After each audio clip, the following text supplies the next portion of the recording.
Hey everybody, this is my 40-gallon Brackish tank. Right now we're looking at my two new Orange Sailfin Mollies, and these two fish are just fantastic. I'm almost kind of regretting getting two males. I was thinking about it today, and the deal was you got the pair for whatever price. And I said, can I have two males instead of a pair, male and a female? And they're like, sure, we got more males than females anyway, so go ahead. And I did that deliberately because I didn't want a bunch of breeding mollies. I've had, live bears in tanks before, and it's usually just a nuisance, especially if you have one male and one female. The poor female never gets a minute's rest. And so the two males, I would get plenty of color and visual display. They'd interact just fine. And then, of course, I'd get this awesome algae eating that you get when you get mollies. But now I'm kind of thinking I wish I had gotten a pair because they would make some pretty babies. Although, having said that, all I've got to do is put a female, like a silver swordtail or something like that in there. Silver sailfin, but a swordtail would work, a variatus or a platy or something that would be really pretty to hybrid with one of these. So I don't know. That's an option. That's not actually what this video is going to be about. Butterbean there, we just saw him drift past in the back. That's who I wanted to talk about a little more. We just got the good fortune of having those two orange fish right there front and center as I sat down to start shooting video. So Butterbean, if you've been following along, has had some tummy problems lately. Not constipation, but I think he's been overeating. I came down the other day and he was really big and fat and full and his belly was all misshapen. Having had some experience with puffers, to me he looked like he had a huge meal of something crunchy. Some shelled animals, some shrimp, krill, or some snails maybe.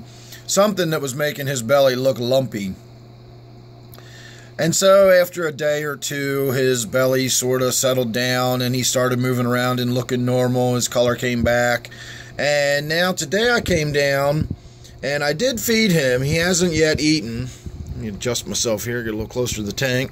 See if we can do this without scaring him.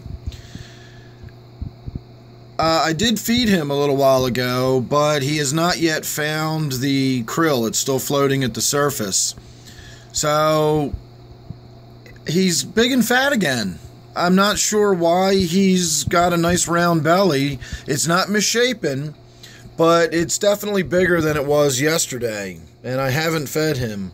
So I'm scratching my head a little bit. There's a big snail crawling around somewhere in the tank. It was on the back glass a few minutes ago. I just cleaned the tank up a little bit. I got in there and wiped the glass down.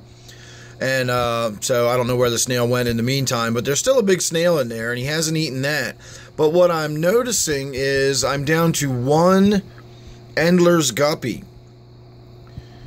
So it's not unusual for them to die in this tank. I've lost a few of them already, and I found them on the bottom dead. The puffer didn't eat them or anything.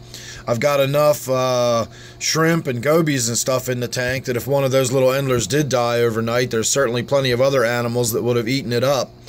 But what's making Butterbean so fat again? I don't know, but he ate something in there. Maybe there's more snails roaming around in there than I thought. His behavior's pretty much back to normal. In fact, I started shooting some video a few minutes ago, and the glass was all nasty and dirty. I never really did get in there and get a chance to do any maintenance on getting the tank cleaned up. And so I decided, you know what, I'll give it a few minutes. I'll just wipe the glass down, and then I'll let Butterbean calm down, and then we can shoot some video here in a little while. And after I got done getting the tank wiped down on the inside, he came right back out and started swimming around in the front of the tank. Now, of course, that I'm shooting video, he's back to hiding again. But he was acting normal. He was out swimming around in the front of the tank, and of course now we can see through the glass and everything looks good. So I'm not worried about him anymore. I'm just kind of wondering what he's in there finding to eat.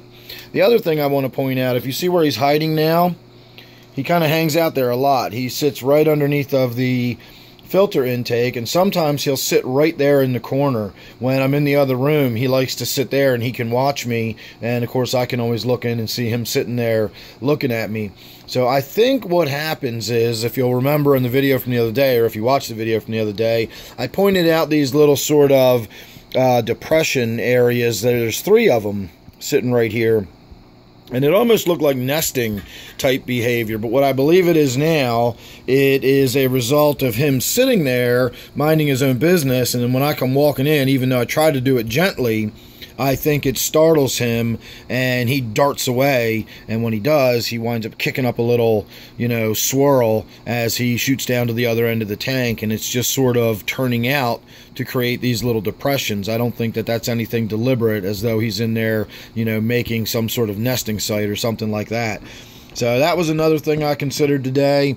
The other thing I wanted to mention about this tank is my water change schedule and volume that I do. I used to, I still currently have a 5-gallon bucket that I use as a reservoir.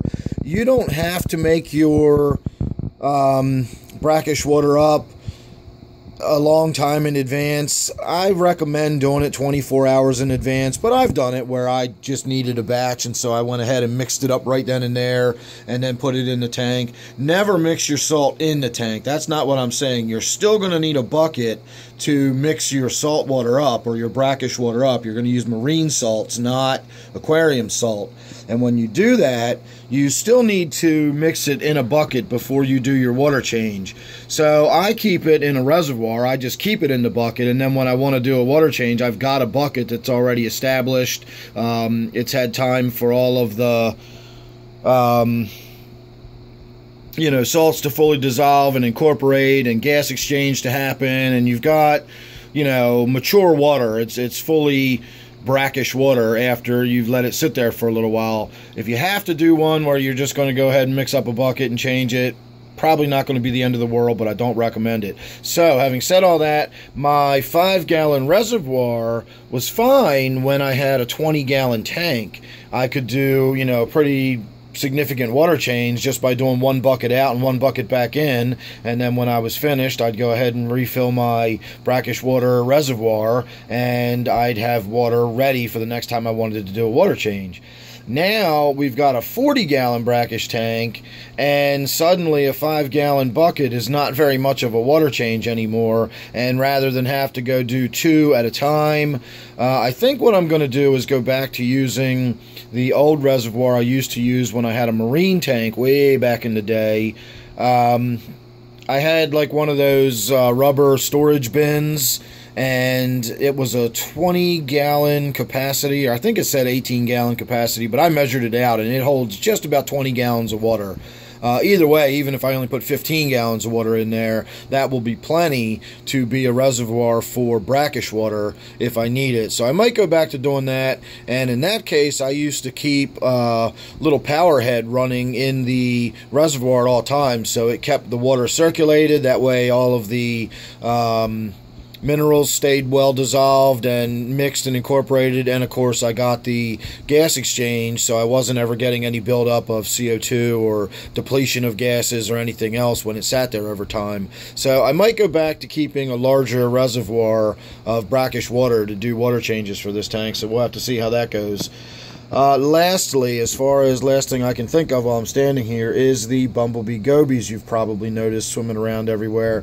I'm doing my best to count as many as I can, and I've not seen more than 4 at one time so far. I put 5 in there yesterday, and again, I'm only seeing 4 at any one given time. So let's see, 1, 2, 3, 4... Yeah, see, I still have yet to see all 5 of them at once. So I could be down one already, and it's so tiny, it could be, it could have drifted between the cracks in the rocks, and I never would have seen it. But I will say that these are the coolest looking little Bumblebee Gobies I've ever seen. The ones I had before almost looked cartoonishly Bumblebee-like. I do believe that Bumblebee Gobies are named only partially because of their coloring and patterning. Let's see, 1, 2, 3, 4, 5. Got them. I got all 5 of them in there. So I still have not lost one Bumblebee Goby yet. I think they are actually named Bumblebee Gobies based more on their behavior than the way they look, or as much on their behavior as the way they look, the way they sort of buzz around and hover and move around the tank. Really, really cool, interesting looking little fish. But the last ones I had were, again, almost cartoonishly Bumblebee looking. They looked like they were wearing little mascot costumes or something, the way they were so evenly black and yellow striped. These little guys, I would tend to call these more of like a tiger striped, except that it's black and yellow instead of black and orange. But these definitely look like more like little tiger striped gobies, the way they've got their marking on them. One of these days I'll get down here with my camera that's got my macro on it, and we'll do some really good close-up stuff with these little gobies. So look forward to that. Make sure you're subscribed. You don't want to miss that. These are going to be some cool looking little fish when we get some close-up looks at them. And so that should be it. I've got the tank reestablished. The sail fins should they should do well. They should look really good. They should be non-aggressive enough that they won't bother Butterbean. I have had fish with him in the past that I had to separate out because they were stressing him out too much, but they were more boisterous fish. One was the silver molly, and there was a female in there. And if you'll remember way back when I had my pineapple swordtails, I had that enormous female, and I had them all crammed into a little 20-gallon tank. And so this is a lot different. I don't think Butterbean's going to be too stressed out by just having the 2 larger fish in there, and then I'm sure the Bumblebee Gobies won't bother him a bit. And then over time maybe we can add a few more guppies or something like that. We'll see. But I guess the long and short of this video is that whatever I was concerned about with Butterbean is not really a concern anymore. He's back to acting perfectly normal. He's not pacing the glass. He's not discolored. He's not, his belly's not all gray and darkened up, which is an indicator usually that they're stressed out. So I'm quite happy.